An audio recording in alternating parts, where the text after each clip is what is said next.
네, 자유한국당이 영입을 검토했던 박찬주 전 육군대장의 삼천교육대 발언으로 국회가 시끄럽습니다. 한국당에서는 박 전 대장의 입당 의사에도 영입 대상에서 제외해야 한다는 얘기까지 나오고 있습니다. 국회 연결해 보겠습니다. 지성림 기자. 네, 민주당 이인영 대표는 박찬주 전 육군대장의 삼천교육대 발언과 관련해 한국당 황교안 대표에게 해명을 요구했습니다. 이 원내대표는 국회에서 열린 원내대책회의에서 황교안 대표는 박찬주의 망언에 대해 분명한 입장을 밝히라며 왜 구시대 인사를 1호로 영입하고자 했는지, 삼천교육대 발언에 대해 어떻게 생각하는지 국민에게 설명하라고 압박했습니다.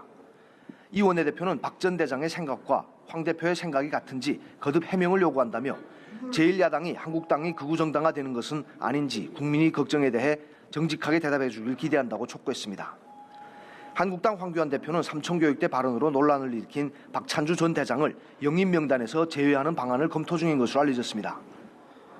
황 대표는 최고위원들의 반대로 1차 영입 명단에서 박 전 대장을 제외한 이후에도 추후 영입 의사를 밝혀왔지만 박 전 대장이 부적절한 발언을 하자 이 같은 결정을 내린 것으로 전해졌습니다.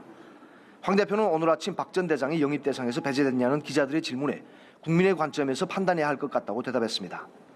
이와 관련해 한국당 핵심 관계자는 박 전 대장 영입이 전보다 부담스러워진 건 사실이지만 최종적으로 결정된 사안은 아니라고 말했습니다. 한편 박 전 대장은 오늘 아침 한 라디오 인터뷰에서 군인권센터 소장이 극기훈련 같은 것을 받으면서 자신을 되돌아볼 기회가 있어야 한다는 취지에서 삼천교육대 발언을 했다며 이에 대해 사과할 생각이 없다고 말했습니다. 이런 박 전 대장에 대해 우리공화당 홍문종 공동대표가 영입 의사를 밝혀 눈길을 끌었는데요. 박 전 대장 본인은 연합뉴스TV와의 통화에서 공화당 입당설은 확정된 것이 아니며 한국당 입당을 우선순위에 두고 있다고 밝혔습니다.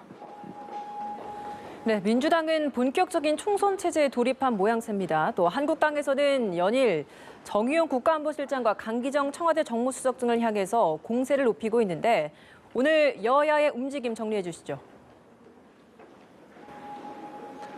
네, 민주당은 1차 총선 기획단 회의를 열고 내년 총선 승리를 위한 전략을 논의했습니다.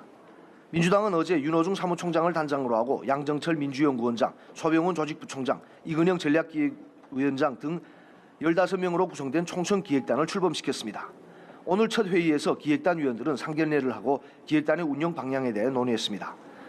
한국당은 청와대에 대한 공세를 오늘도 이어갔습니다. 한국당 나경원 원내대표는 지난주 청와대 국정감사에서 나온 정의용 국가안보실장의 발언에 대해 북한의 이동식 발사대 문제는 위증에 해당하는 문제가 있어 검토를 시작하겠다고 밝혔습니다.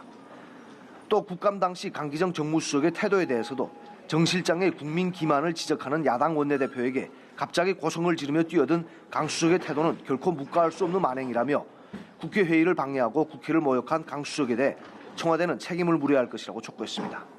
지금까지 국회에서 연합뉴스TV 지성림입니다.